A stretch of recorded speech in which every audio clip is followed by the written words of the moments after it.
It's Monday night, April 19th. It's approximately 5:30, 5:36.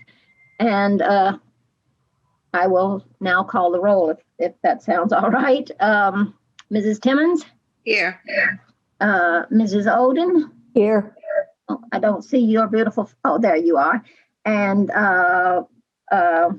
our alternate, Gloria Giglio, is here, and I am here, Sandra Ziem. So that accounts for the committee. Then we have Dr. McKinney, we have Mr. Parker, and we also have Jessica Brown. Welcome. So, and of course, we have our godsend, Mrs. Kinsella. So welcome to you all. I believe Mrs. Timmons is going to make a motion to take us into non-public. I move into non-public under RSA 91A32C. Matters which, if discussed in public, likely would affect adversely the reputation of any person other than a member of the Board of E, unless such person requests an open meeting. I'll second that. Okay, so then I will call the roll. Mrs. Timmons? Yes. Mrs. Oden? Yes. Mrs. Ziem? So we are now, that's a unanimous vote, so we are now in non-public. Thank you, United Way volunteers. The Nashua School District has benefited greatly from the work of the United Way of Greater Nashua and its more than 700 dedicated volunteers. The pandemic affected our students and families in ways that we had never dealt with before, and you helped us by supporting us with school breakfasts and lunches, connectivity for online learning, and access to technology for online learning. One of the most visible ways in which the United Way volunteers helped us was serving as greeters while distributing breakfasts and lunches at schools and neighborhood sites. The personal connection was important and helped us convey that we as a community are always here to help and support our students and families. But volunteers also helped us in other little impactful ways, such as translating and creating online tutorials about how to learn online, creating an ELL tech lab in the lower level of the United Way offices, and tutoring students who needed added help with their lessons. So thank you, United Way volunteers. When missions aligned, you responded. So on behalf of all of us here at the Nashua School District, thank you very much and have a great day. I'd like to reconvene this meeting, and I need to have a motion from Mrs. Oden, I believe, is going to make the motion to seal the minutes. I make a motion to seal the minutes. And I second that. And Mrs. Timmons, how do you vote? Yes. And Mrs. Oden? Yes. And I vote yes as well, so that's unanimous. And with that having been done, we can go back to our agenda, and our first order of business is personnel recommendations. Are there any questions, comments, concerns, or can I get a motion? I move to approve the personnel recommendation dated Monday, April the 19th, 2021. Do you second, Mrs. Oden? I would like to, I have to abstain from this to avoid a conflict of interest, so I would prefer not to be attached to the motion. Okay, so I will make the second. Are there any questions, comments, concerns before we vote? Seeing none, it would just be Mrs. Timmons and myself. So Mrs. Timmons, how do you vote? Yes. And I vote yes as well, so the motion carries. The second item on our agenda is, I think we're going to speak with Dr. McKinney about this, the job description for the instructional leader, multi-tiered system of support coaches. Yes, thank you, Mrs. Ziem. This is you. a new job description. Ms. O'Gara, prior to departing from the district, and I worked on putting this job description together. So this would be a similar position as an instructional leader, which is in the NASIS bargaining unit, but this position would be for a different piece. Instead of just traditional instruction at a building level, it's for MTSS, which is building positive school culture, responding to parent concerns and teacher concerns around multi-tiered systems of support in the framework, as well as putting together grants, projects, advising schools, analyzing data, collaborating with our district community and leadership team that includes Greater Nashua Mental Health, Harbor Homes, working on school climate, social emotional learning. So this is a new position, but sort of in a different way. Funding from this position, if approved, both once the job description is approved and approved in the ESSER 2 grant, this would be supported by grant funds over a 2-year period. Does anybody have any questions? I do. Mrs. Oden? Reading the job description, and I'll clarify that we'll work closely with, it says administrators, but teachers, students, and parents to provide multi-tiered support, system of support, develop and enhance, provide technical support for the implementation of a district-wide multi-tiered system of support framework. And when you're talking about multi-tiered, I guess you're talking about tier 1, tier 2, and tier 3? Yes, correct. Okay. Where are you reading from? The job description, the overall responsibilities? Oh, okay. I'm sorry. And then it says, advises the chief equity officer on MTSS implementation. Who is, I've never heard of our chief equity officer. Who is that? That makes 2 of us. So that's when you cut and paste from other job descriptions, you find stuff that don't exist. So I would strike everything after support framework period. So everything from and part D there reports to, you can strike from the job description. Mrs. Oden, you must never leave this board because we really need you. Well, no, but I guess my main concern is I see this as the job of our principals and assistant principals. If I'm not wrong, we added another principal in the budget. There's one more. No? So this is a director position who can also be an instructional leader, work with teachers, not supervisory, but really somebody who can take the great work that's happening at Dr. Crisp and move it up to the middle school level and move it to the high school level. Before we had, years ago, challenges with kids running out of buildings, getting disciplined. So this is about coordinating positive responses, having an SEL framework across the district, managing the grant that goes with this. This is more than just another administrator. This is somebody to coordinate things beyond just the building level, but across the district. Well, you know, if they're going to work with teachers, where is that time coming from? Teachers now, in some schools, are being pulled away from their students in the morning to meet with the PLCs. Where are we finding the time for this person to interact with our teachers and to share their knowledge? You know, we're pulling people in so many directions that I just don't know where the time is coming from for our teachers to meet with this person when they need help or when this person determines they need to go into a school.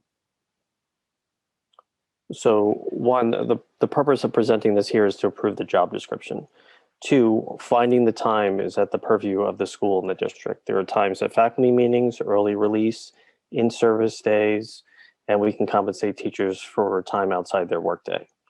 But we need to provide, I would hope we acknowledge the need to provide help and support to our kids, our teachers, given the challenges of COVID, and having a systematic response that's consistent across the district, not varying from building to building and classroom to classroom. Thank you. I just, I don't know. I have concerns about the time and the coordination of things. I don't see in a lot of ways a lot of consistency across the district. I think we need it, but we have curriculum people in there. We have behavior specialists in the district. It just looks like there are an awful lot of cooks in the soup. I don't know if that's the right term. There's some term like that, but I see an awful lot of people given direction, and I think sometimes less is more. So do we want to make a motion to approve this? I think we should, because it's a grant. And if we could use it, then we should, or we may lose the grant. So would you like to make the motion, Mrs.? I guess I like to move to approve the job description instructional leader with the corrections that we stopped with framework, I think, period. And report to and advises the chief equity officer on the MTSS's invitation. Is that the one you want to cross out? Yes, I think we should do that. Okay, so I'll second the motion, and I believe Dr. McKinney would like to share something. I would like to suggest one other edit for the committee. It's on page 2, the second bullet. It references the Manchester School District. It should say the Nashua School District. Oh, Yes. that's why you got a committee. I did see that. Okay. With Okay, that correction, any other, before we vote on it, any so other maybe you want to say as edited as added? as part of the motion, right? So that we won't have to make two motions. And I believe I saw Mrs. Brown's hand. Jessica, did you have something you wanted to ask? Yeah, Oh. I just thank you so much. I just had two little questions. One, and I'm not voting, it was just more for clarification. So did you say this is a bargaining unit position, even though it's grant funded? Okay.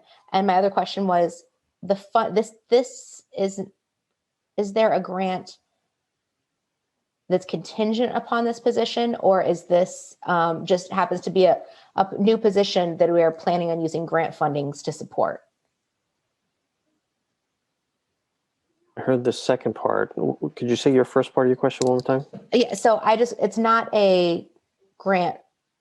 So adding the position is not required by a grant, correct? But we have grants funding with which to pay for it. Yeah, that's a good one. So yes to both. There is an MTSSB grant right now. I was managing it as an assistant superintendent, and I'm managing as the superintendent. And then we have a district leadership team that meets as a part of that. And myself, Mr. Parker, Dr. Andrade are all there.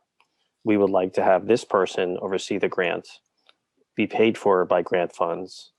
The position is already in the NASA's bargaining unit, but they would take on the role and responsibility of writing the grant activities, working with the budget, conducting professional development, meeting with the district community leadership team, meeting with the representative from the State Department of Education on resources from there.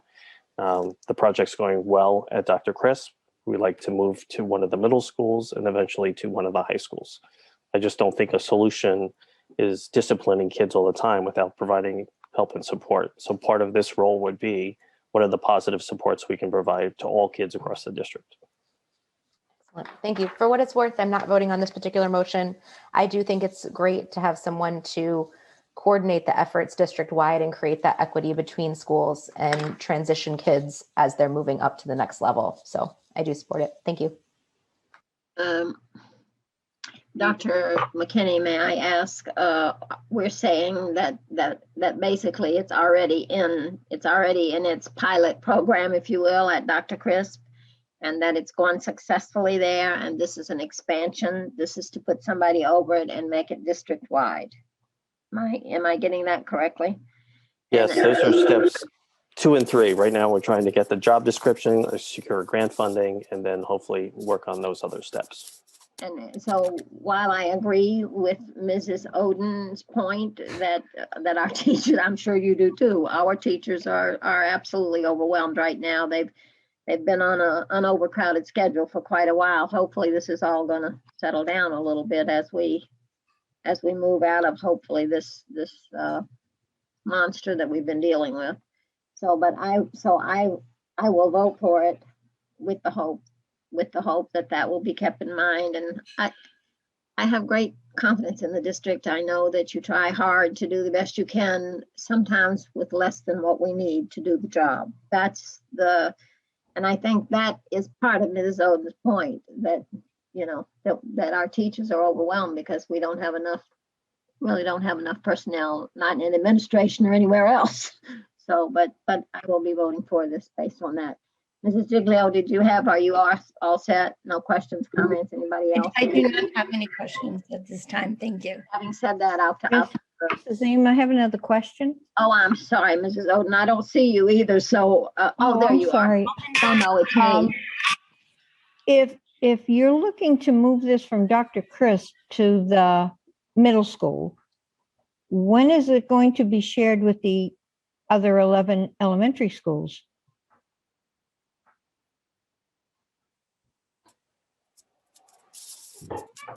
So it's not necessarily a program, but it does require some professional development and work. So the success of Dr. Crisp is going to be presented to the elementary schools and then moved to the high schools. There is some grant funding required to expand it to the other schools. So we're having that conversation with the elementary administrative team. But at the middle school level, we'd like to move into a secondary phase because A, it looks a little different, and B, the emotional supports that kids need are a little bit, I wouldn't say stronger, but a stronger need given the adolescent age of kids at the middle school level. Could I see somehow a description of the program and what they're doing at Dr. Crisp? Is there a roadmap as to how this program is being implemented and what they're doing? We don't get into schools, obviously, and haven't seen anybody. I hadn't heard of this program that I remember, and I have no idea of how it works. Yeah, we can get that Okay. information to you. And Okay. particularly the one program that's listed in here, Swiss, is an information system for tracking behavior. That's So- an old program. That's not new, right? No, but what's old is new again. Swiss has been around for a while. I remember back when I was teaching, so I know it's been here. And one of the things that I would like to add into this conversation is that during the pandemic, our HR committee meetings have been shortened somewhat to accommodate the schedule that the pandemic enforces on us. I mean, obviously, we have to work all these meetings in with the TV stations and with the aldermen and everybody else who needs part of the space. So when I would like to see HR regain a status of having real meetings where it's not in this little short window and you feel like you gotta hurry up because you're gonna delay the next meeting if you don't. So I would just like to go on record as saying at some point in time, I would like to see us resume where we can have meetings where we have time to discuss some of these things. And then as part of that, you could bring things like this to us and share them with us. And there was another that I had been talking about, different things that could be shared on HR, but that goes to another day and another dollar, right? So having said that, I will take the roll. Mrs. Timmons, Yes. you vote yes. Mrs. Oden? No, And I will vote yes. So 2-1 pass. And the final item on our agenda is the 2021-22 teacher principal renomination list dated 4/19/21. Would you like to speak to that, Dr. McKinney? Sure. Presented before you is the teacher principal renomination list. This is a collective effort with human resources and all the building principals and directors across the district to proudly renominate teachers across the district. And I don't know if the others have a question, but my question was, do we feel that this was a better than how are we doing on our numbers to assure us that that hopefully we'll have sufficient teachers to implement the 19, the new, everybody's back in school full time. Are these numbers looking positive? So some of these numbers are for next year. We made it through day one today, so we'll take it one day at a time. But looking ahead, once we get into May, we'll be deeper into the hiring season. And the hope this year particularly is to do as much hiring in May and June. Obviously, with the pandemic, there might be a shallow pool of candidates across the educational field. I don't think this is a time when everyone. Okay. Yeah, but we can give updates as we go. I'm premature in my question. Okay, thank you for that. So can I get a motion? So move. So you're making a motion to approve the 2021 teacher principal renomination list of 41923. Okay, can I get a second from you, Mrs. Oden? No, but I believe it was amended. Oh, as amended, thank you. So can we add that to your motion, Mrs. Timmons? Yes. Okay, so it's as amended. And so I will second the motion. And Mrs. Oden, you have concerns about this? Is this the one that you thought that you had a conflict with? I will abstain to avoid a conflict of interest. Okay, so Mrs. Timmons, how do you vote? Yes. And Mrs. Ziem votes yes, and so it's Mrs. Oden abstains to avoid a conflict of yes. interest. Thank you. And I should have was the other one like that too? I should have put that on the other one as well. So whoever's taking those wonderful minutes, please assure that those changes are implemented as well. Having said that, if there is no other business before, that passes the motion, right? So if there's no other business, we can adjourn. Motion to adjourn? Second. Mrs. Timmons, Yes. Mrs. Oden, Yes. Mrs. Ziem says yes, it's unanimous. We are adjourned. Thank you all for coming, and see you in the next meeting.